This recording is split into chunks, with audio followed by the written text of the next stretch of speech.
alaikum. Welcome, dear friends. Alhamdulillah, alhamdulillah, alhamdulillah.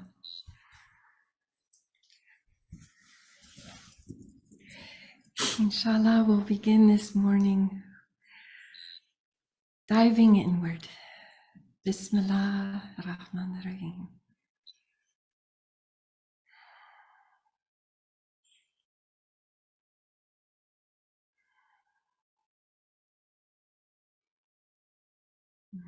Alhamdulillah, alhamdulillah, alhamdulillah. We welcome this breath, sustaining and nourishing us.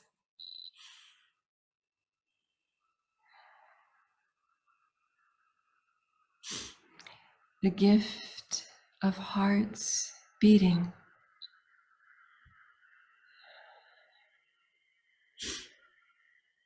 Blood flowing, energizing this form, this vessel of being we inhabit for some moments on this earth.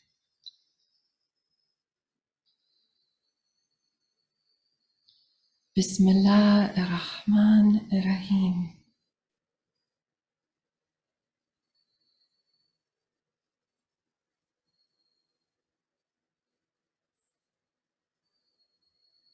And again, we begin with the name of God, the infinitely compassionate and infinitely merciful.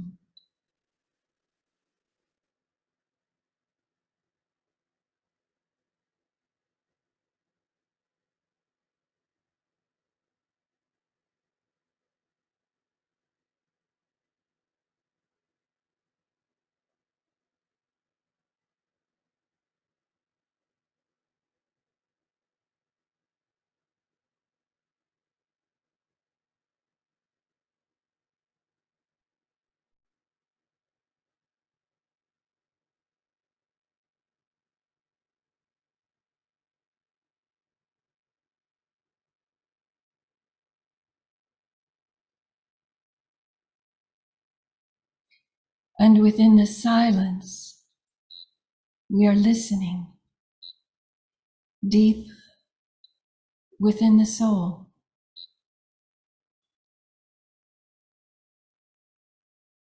opening to the inflowing of the Beloved's presence.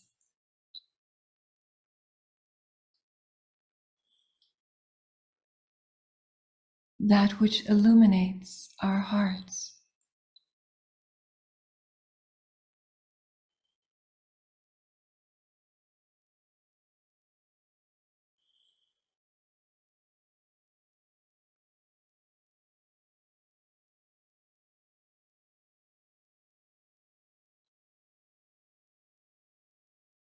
Aware of the whole of this body, supported by this earth.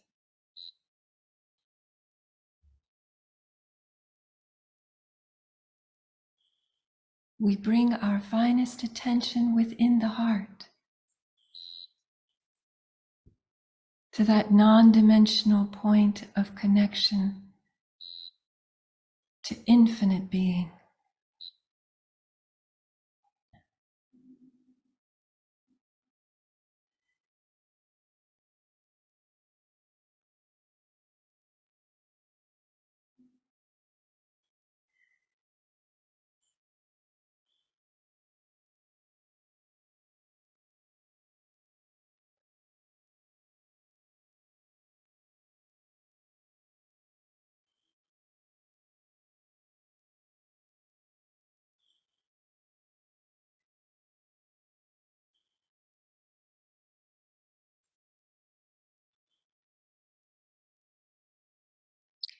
Breathing, being breathed.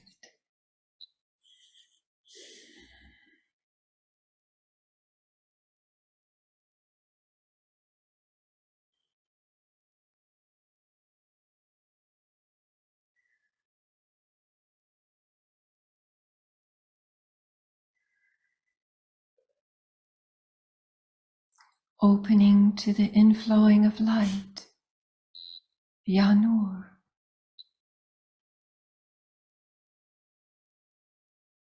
Suffusing our hearts with light.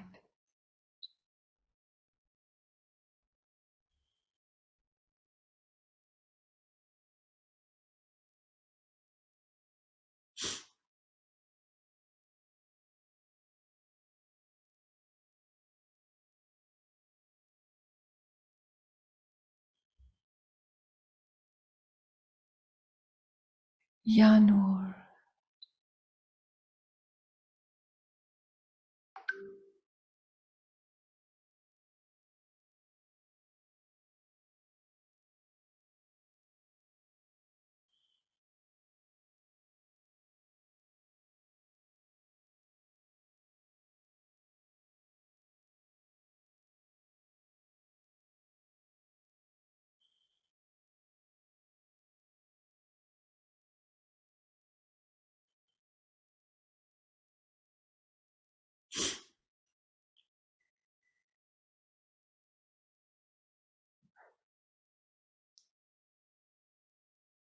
Ya Nur ala Nur, light upon light, overflowing from that infinite source, through our hearts, through the whole of this body.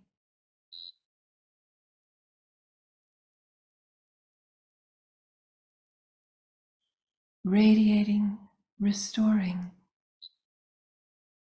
breath by breath.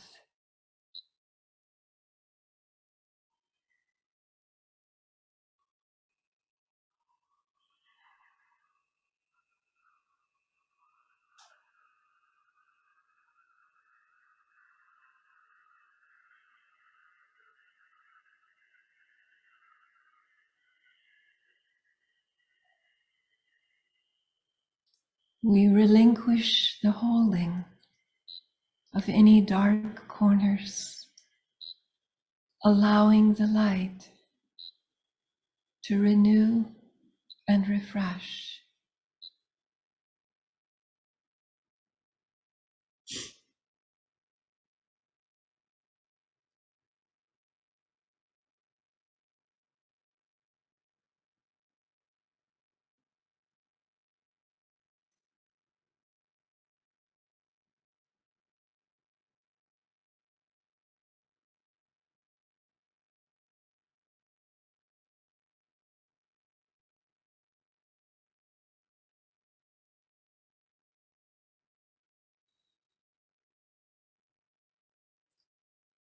And continuing to be with the breath.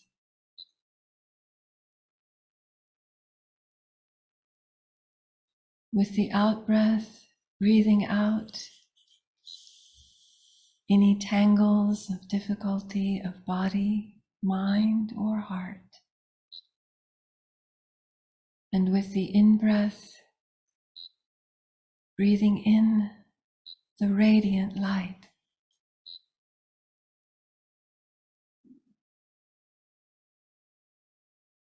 Suffusing this body with light, allowing the light to move all around us, beyond us.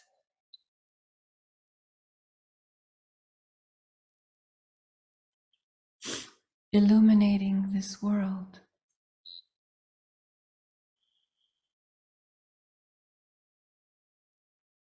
Shining with our companions, our families,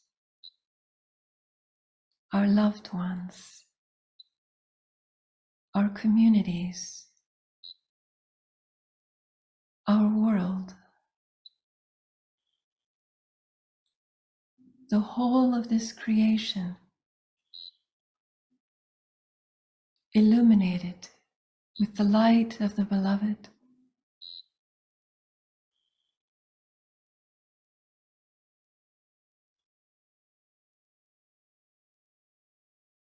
With the healing light of love of Al-Wadud.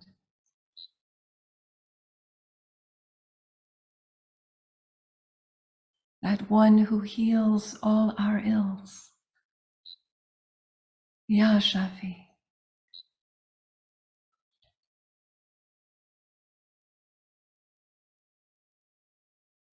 The best guardian of all our affairs. Ya Wakil.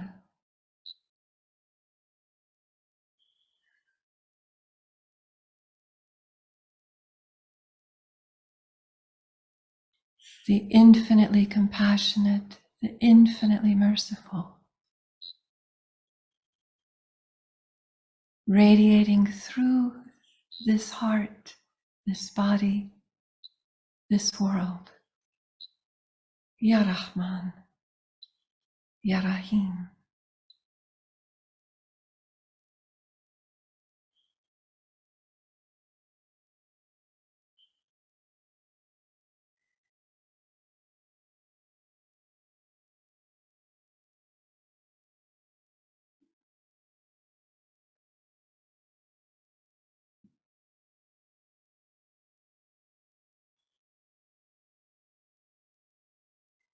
Bismillah, Ar-Rahman, Ar-Rahim.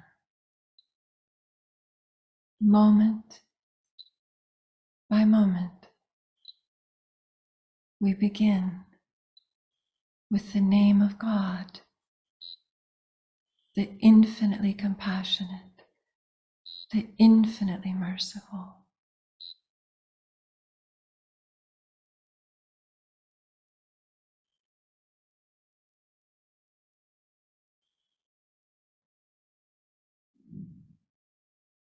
Connecting through the heart with the breath.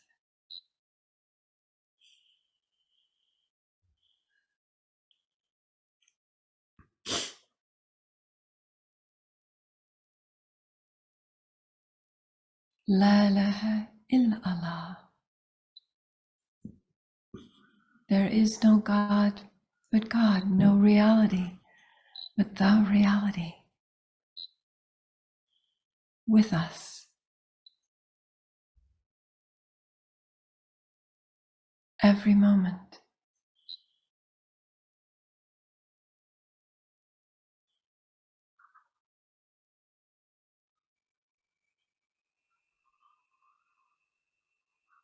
Breathing, being breathed.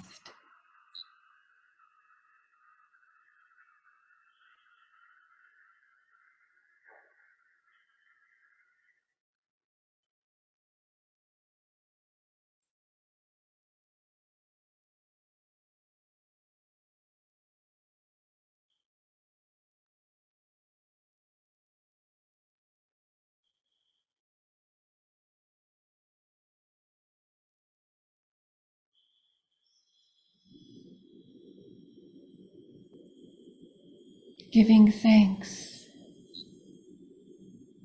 for the radiating presence of the Beloved, for all the beautiful and strong qualities of being gifted to us, through us,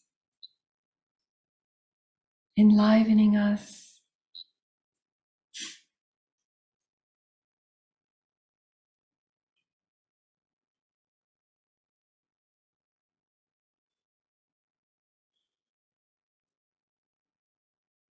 Ya Nur, Ya Shakur, O you who are light,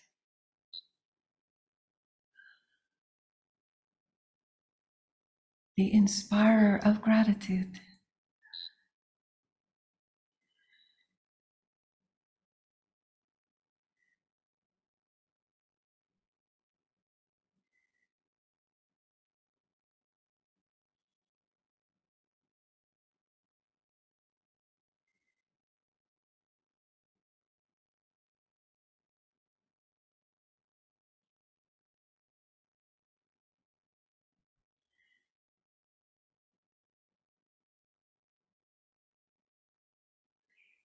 And keeping this connection with the breath through that non-dimensional point within the heart,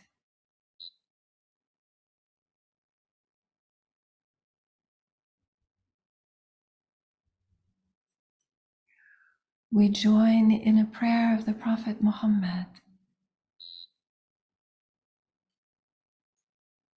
He would offer upon awakening.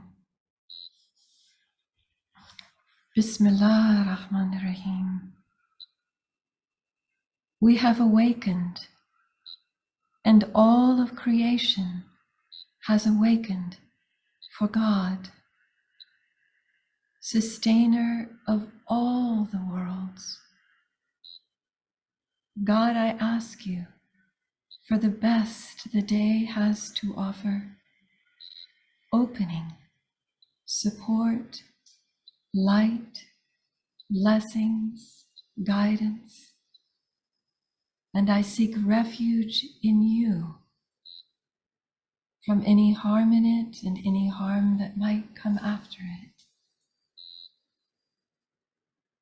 And opening to the light.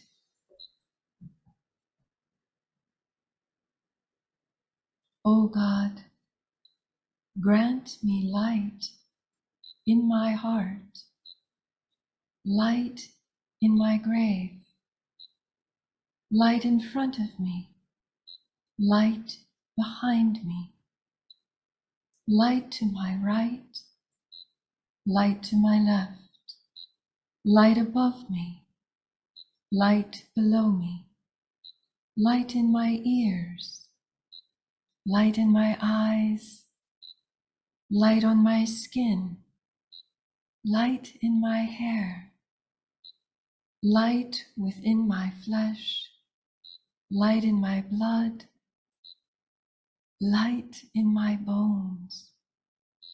O God, increase my light everywhere.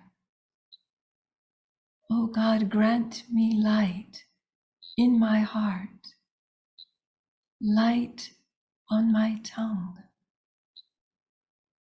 light in my eyes, light in my ears, light to my right, light to my left, light above me, light below me, light in front of me, light behind me, and light within myself. Increase my light. Ya Nur, Ya Nur ala Nur.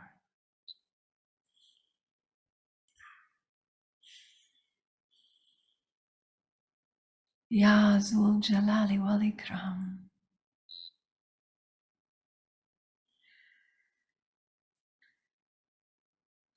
O you of magnificent majesty and infinite generosity. Ya Allah.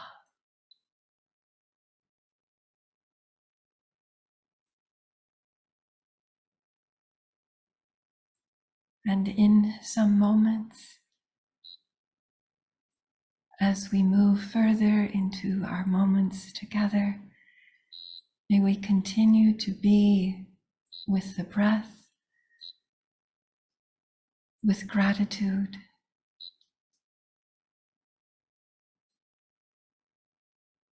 Ya Nur ala Nur, Ya Wadud, Ya Rahman, Ya Rahim. Amen.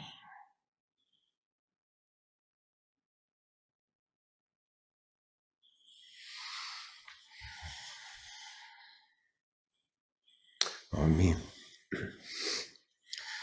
Dear friends, welcome to a new year. We have a slightly different program this Sunday.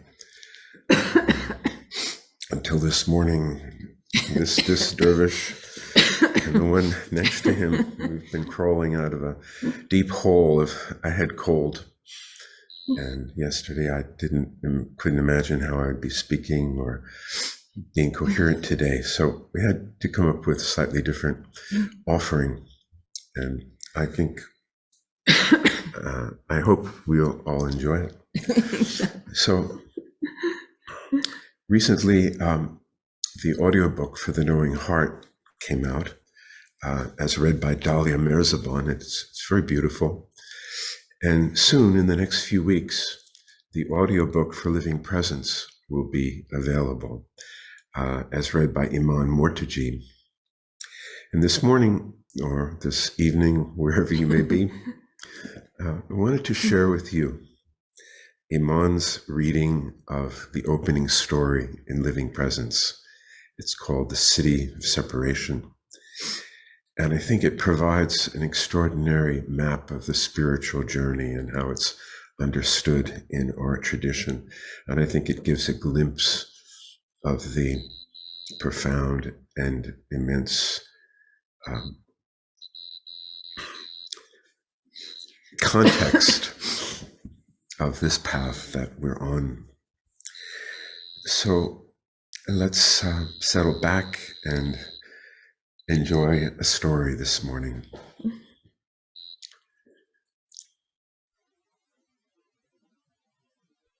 Chapter 1. The City of Separation. There was a city covered by clouds. In it were great office buildings, schools, stores, and factories. The city was a place where raw materials, both physical and human, flowed. It was the center of the economy. It was where you had to be an important, successful person. But it was also a place where many terrible things happened. The majority of people in their own estimation were failures. No person or place was secure from various unlawful acts.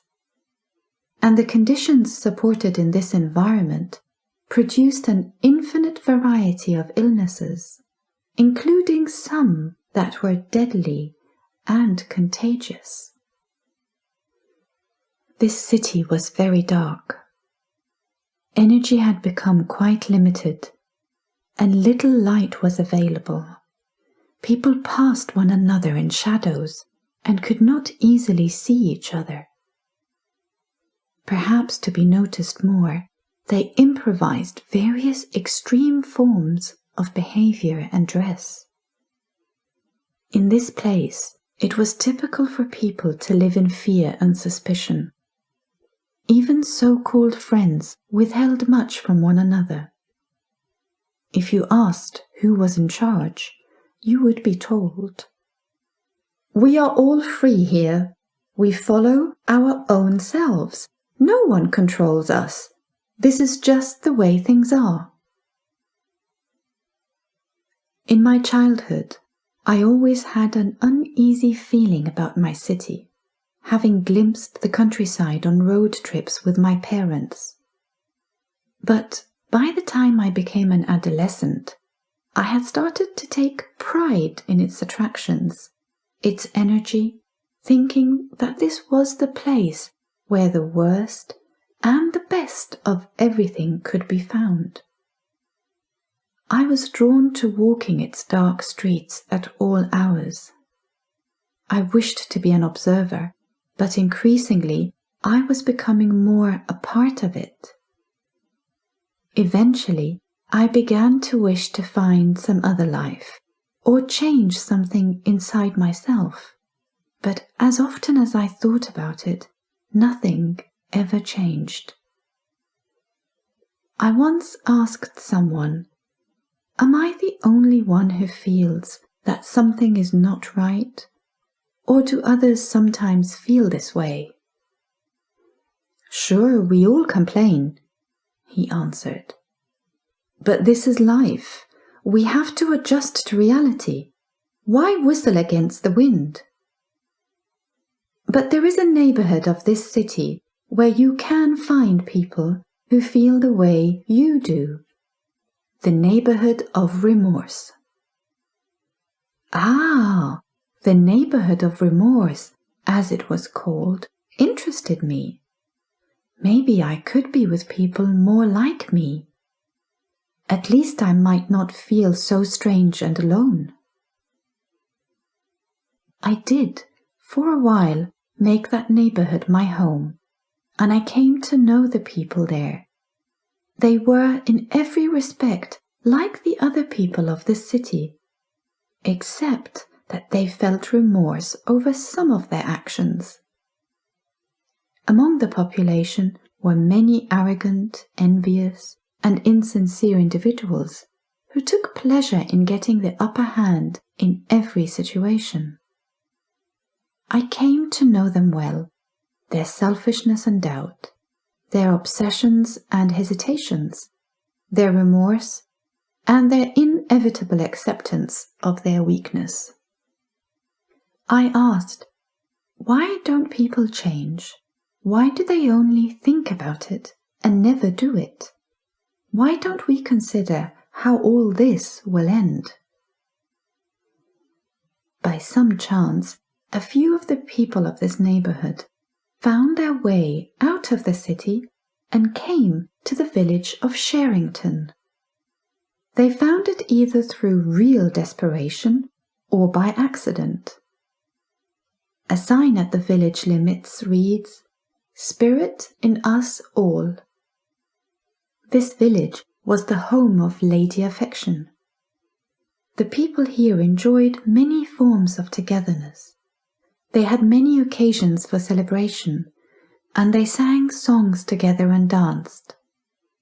Their children were respected and allowed plenty of playtime, and they were also given useful work.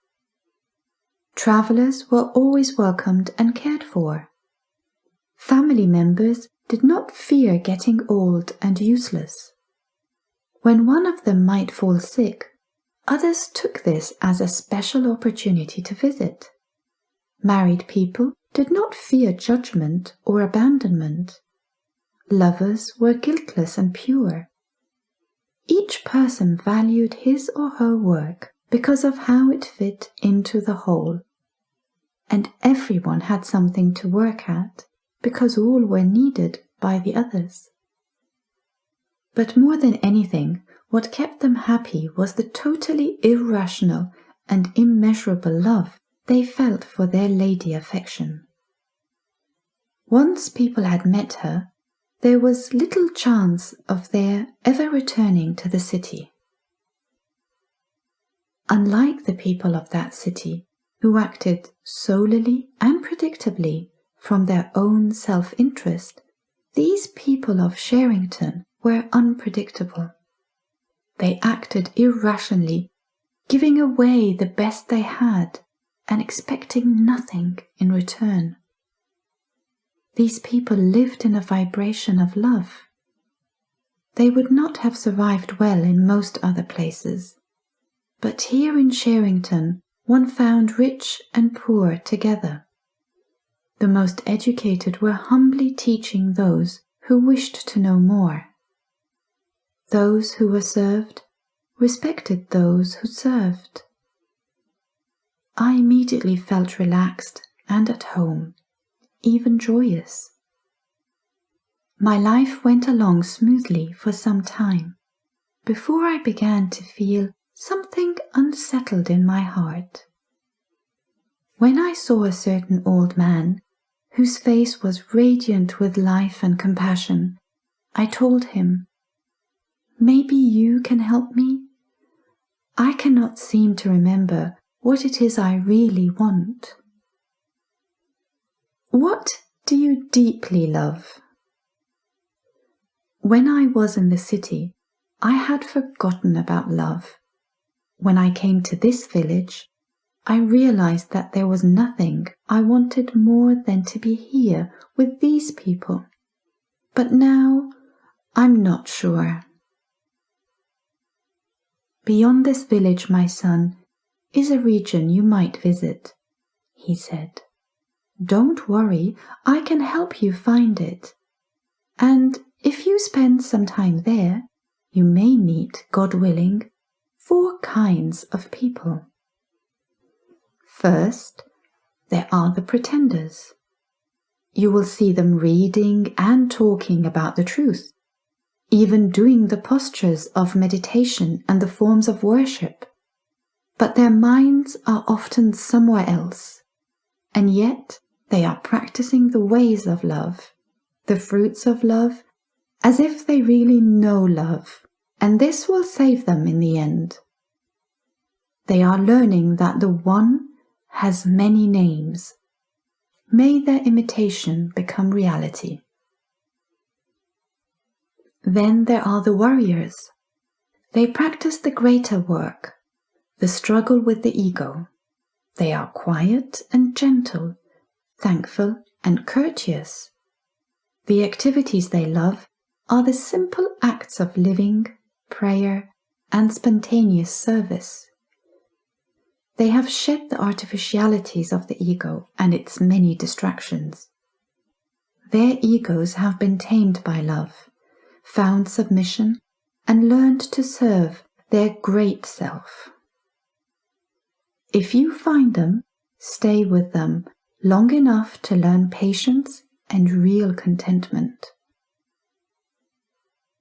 Third, you may meet, God willing, the people of remembrance. They remember the real inwardly in all they do. They eat little, sleep little, and speak little, lest they distract one another's attention from the presence of the real One.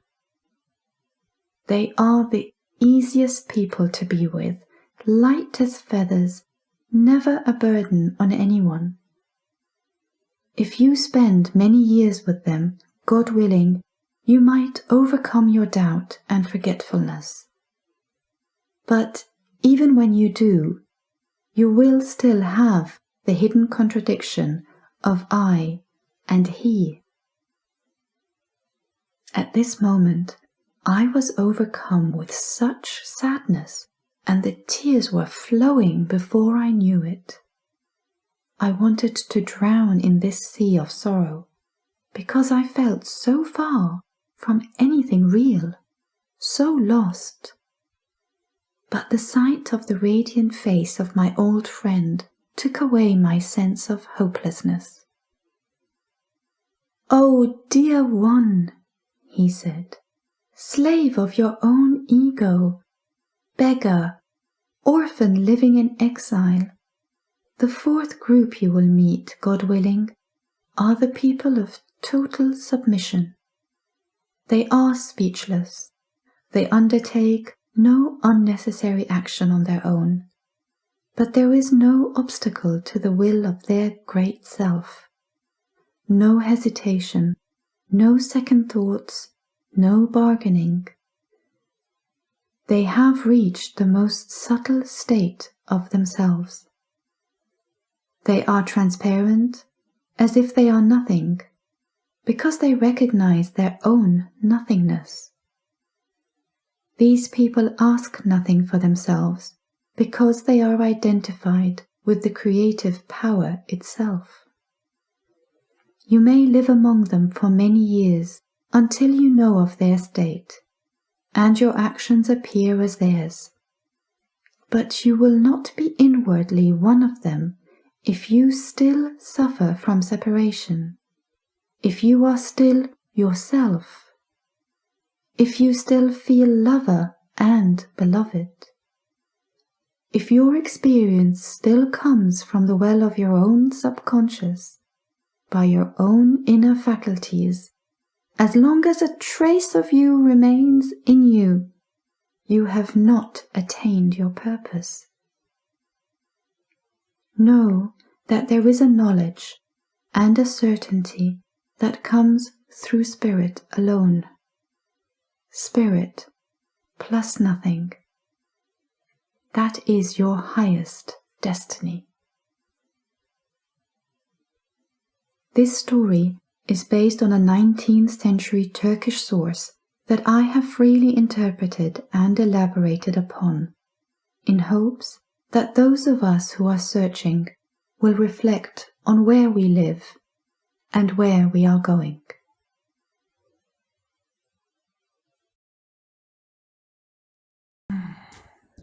Yevalahu. Yevalah. Alhamdulillah.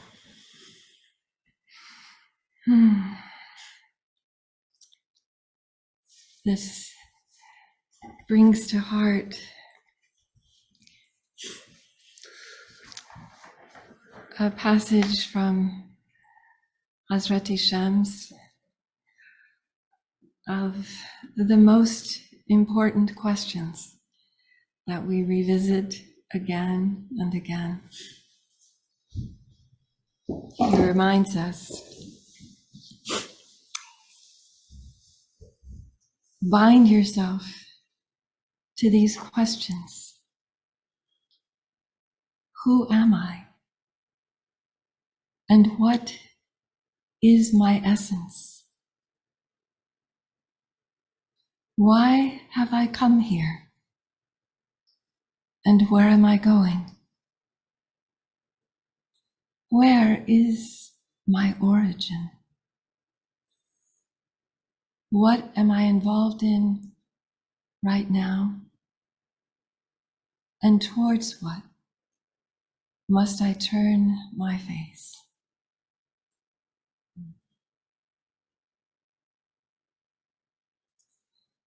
So many beauties of this unfolding tradition, stories like this one that come to us.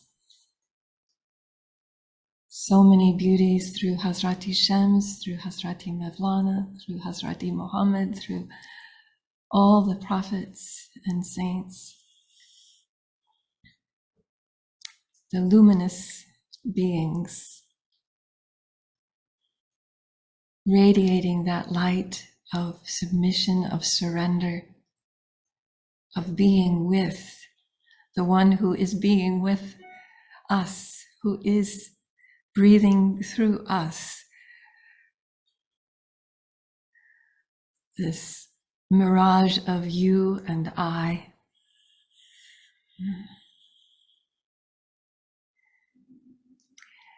And on this day, beginning what we count as the opening of a new year, we human beings, we have an opportunity again to ask these questions, to give thanks for all that has been given in the year that has just completed,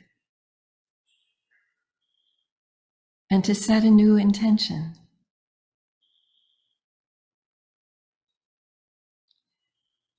Perhaps we might just take a pause for a moment and open to remember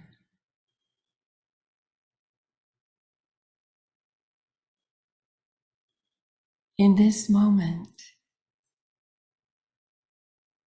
giving thanks for moments that arise in our hearts as remembrances during this past year of dear ones, of blessings, of difficulties that have opened blessings.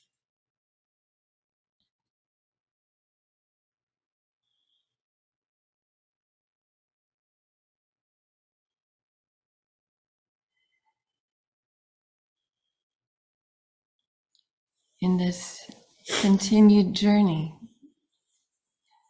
coming from the beloved, returning to the beloved, being with the beloved.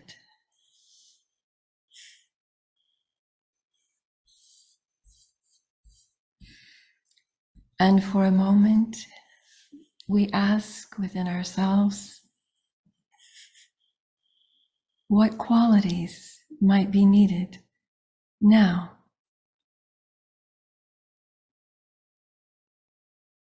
As we open to this new year.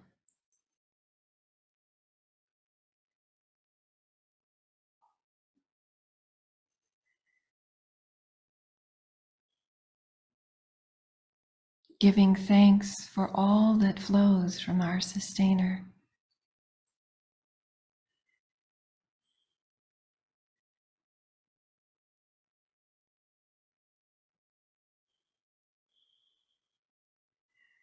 Zikring Allah.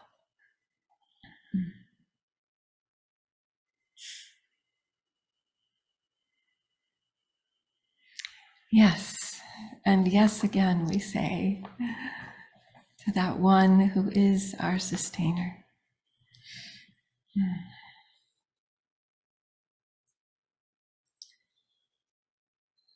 And remembering that all around us, in all of this creation, there is beingness, some of which has witnessed this flowing much longer than we human beings. We were discovering about a tree in our front yard whose family goes back 41 million years. What wisdom is encapsulated in those cells. And in our own, of generations, of knowing. We might open in a moment and remember that whatever comes to us, whether it may be experienced as difficulty or as ease, are gifts from the Beloved on this journey of soul.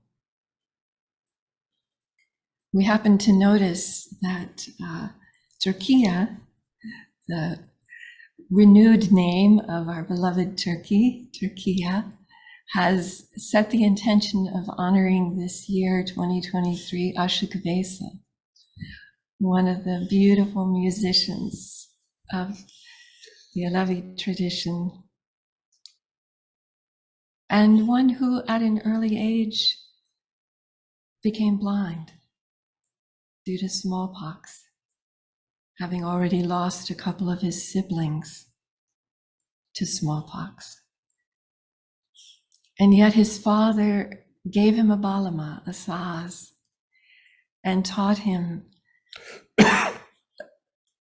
much of the poetry and folk legends of the tradition.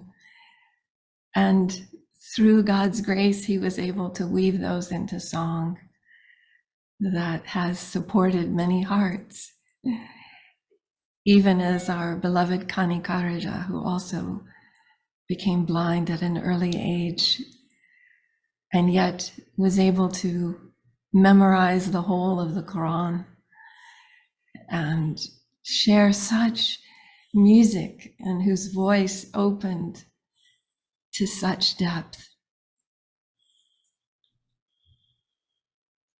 So we don't know sometimes when a gift is given in what direction it's opening. And yet if we can trust in Al-Wakil, in that guardian of all our affairs, the sustainer of all worlds, to open the best blessing, even as Prophet Muhammad offered in his prayer we shared earlier, to grant us the blessing of it, of whatever is given. We seek refuge in that one from any possible harm, in whatever may come to us, and turn again and again to that one sustaining us.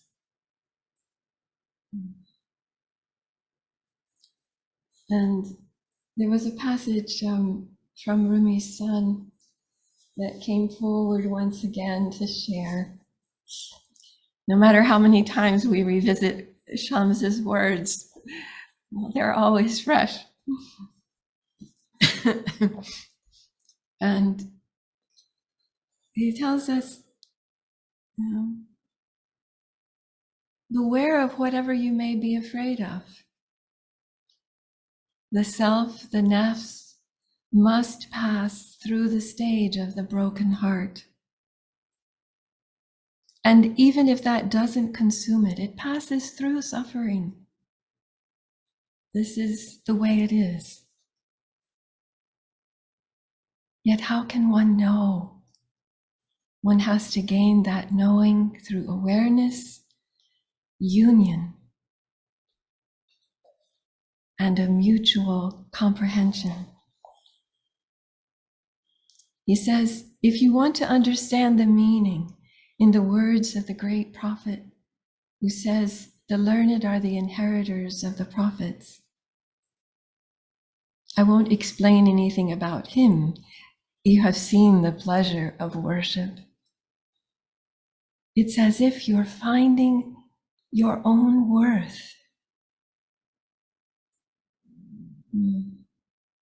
May you seek higher and higher. May you say, Allahu Akbar. God, that divine reality is greater and greater and greater and greater than all. Worship consists in this. See to ridding yourself of the thoughts and groundless fears that come into your imagination, and turn your eye to higher universes, because that one is more exalted than anything that comes to this mind and its imaginings. Even the ideas and imaginings of the prophets and messengers. That one even cannot be contained within those. Allahu Akbar. Sometimes they say, everything is truth, al-haq. There is no creation, halq. But if there were no creation, speech would have no letters or voices. For there are no letters or voices where the truth is. The hearts of the people of God are very wide and open. They're as boundless and limitless as the heavens. All of these heavens turn under his or her heart. And there is good news in the holy tradition, the Hadith Qudsi conveyed from the beloved through the heart of Prophet Muhammad. And God says, I have prepared such a thing for my good servants that no eye has seen and no ear has heard, nor has it yet been revealed to the heart of any human being. And Sham says, that is stronger even than the verse from the Quran, the ayat that says his heart didn't lie about what he saw on the journey of Prophet Muhammad when he came within that presence. Sham says, those words even have a veil. There is still a secret hidden that this Hadith Qudsi points to. So we keep opening and opening and opening to the beloved. May we come again to the center of true beginning. May our intention be made sound. May our awareness open and the beloved irradiate, suffuse our hearts with light and grant the flowing of that light through the whole of this creation. And may we recognize that within each other, within every being, witnessing that one.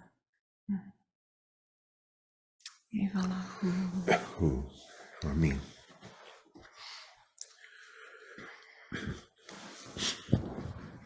Today, friends, instead of our usual zikr, which this voice couldn't carry today, we're going to listen to a quintessential piece of music that was recorded during the first Mevlevi Whirling Dervish tour that Threshold Society produced in 1994. And there's a little story behind this tour and this piece of music. We were visited in Putney, Vermont by the late Jalaluddin Chalabi Effendi. God bless him. And his son, Farooq Hemdem Chalabi. And while they were visiting, Chalabi Effendi asked whether we would take some responsibility to help co-produce an event in Washington, D.C.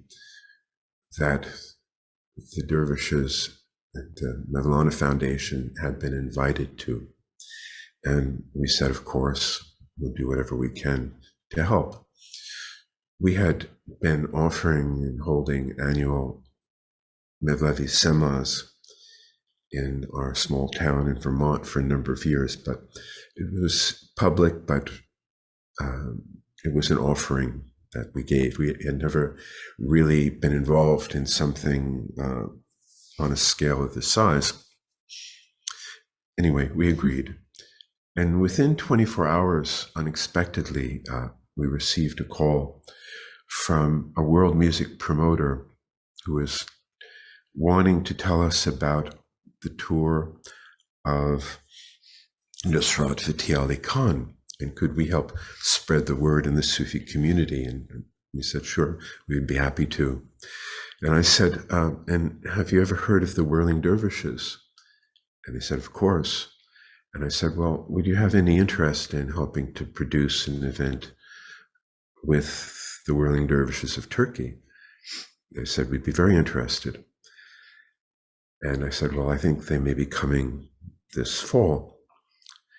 And the producer, the world music producer, said, well, do you have anybody producing in Boston and New York and LA? And we said, no.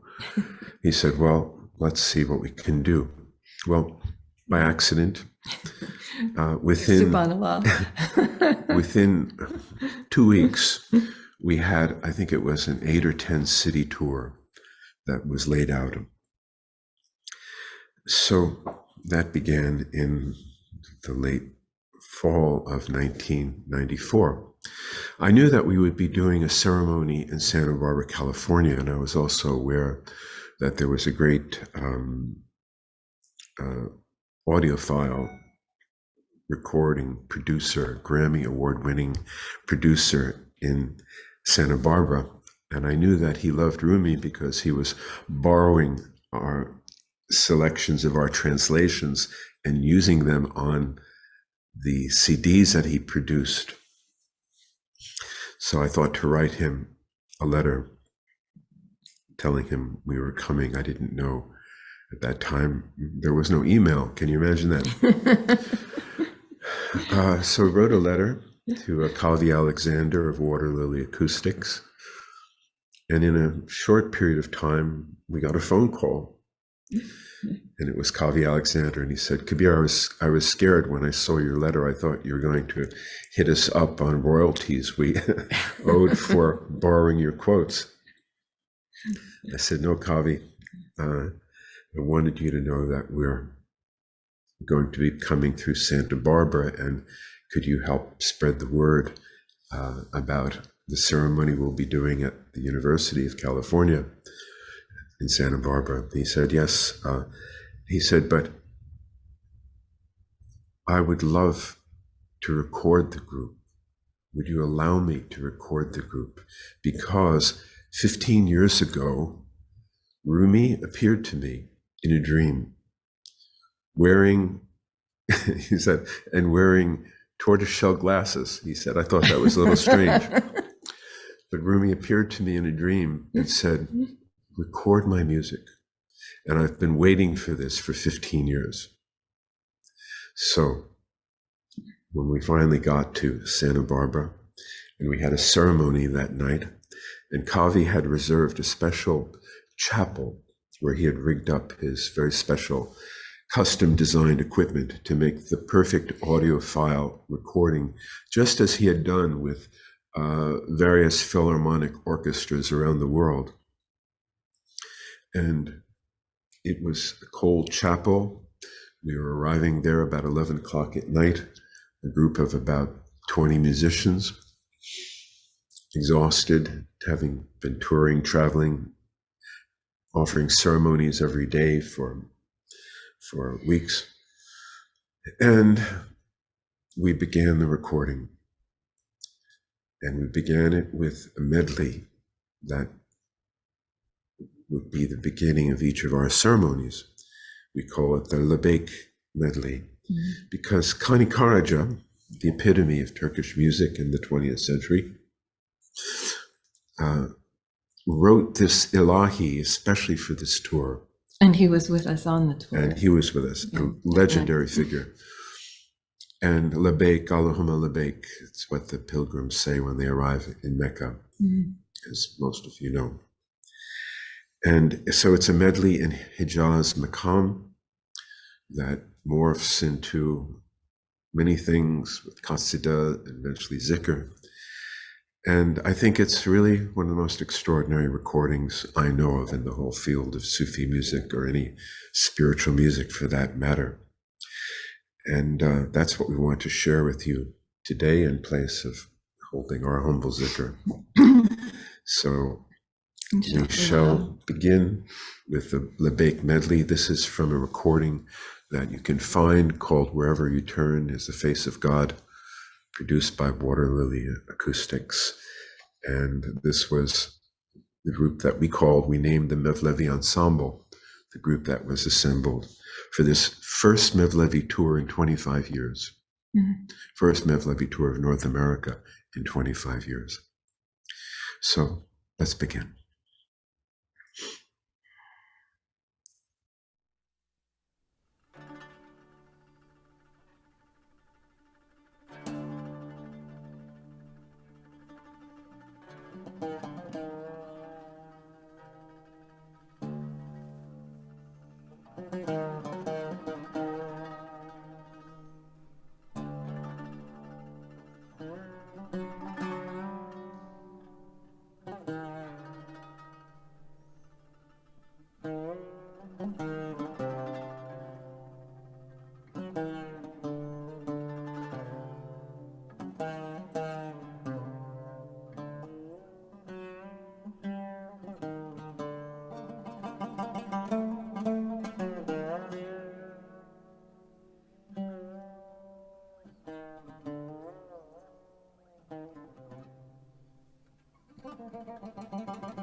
sen yetiş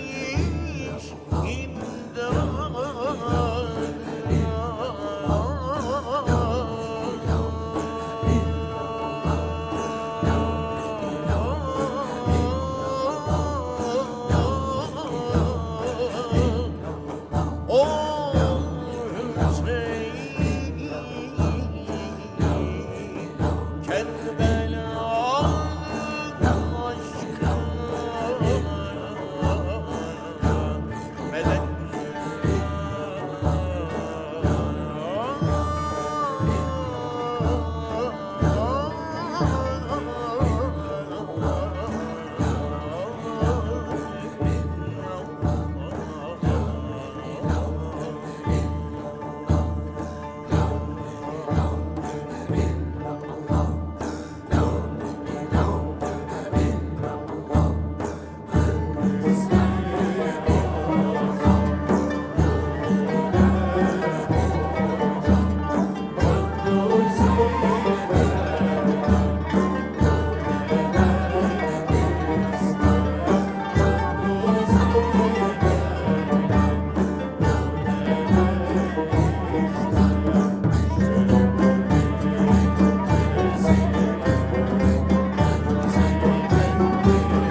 This is our Mevlevi culture.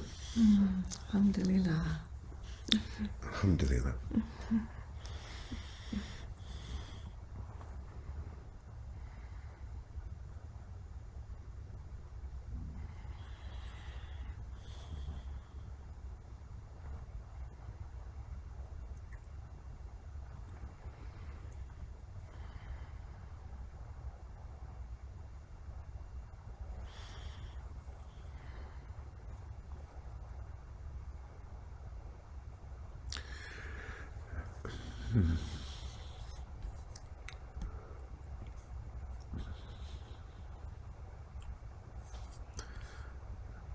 Switching to gallery view to see who is here. What wonderful faces. I want to reach out to every one of you. It's so good to see you. Alhamdulillah, alhamdulillah, alhamdulillah.